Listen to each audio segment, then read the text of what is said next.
Usibebe mambo mengi, siri nyingi hapa, utakosa kukua kiroho.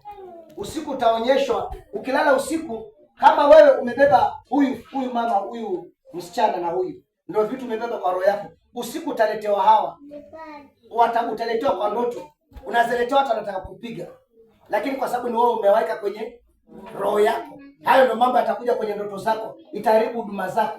Haleluya, amen. Haleluya, amen.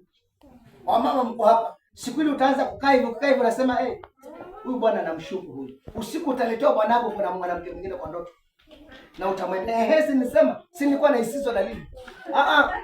Ni kitu umekiweka kwenye moyo wako. Haleluya. Ni kama mtoto aketi angalie sinema ambayo ni ya kutisha. Usiku utamsikia anafanya nini?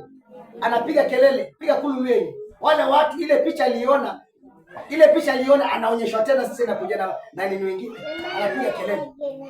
Hivyo ndo mambo ya kiroho. Ukijaza moyo wako mambo ya dunia, hayo ndo mambo utakuwa unaona. Haleluya.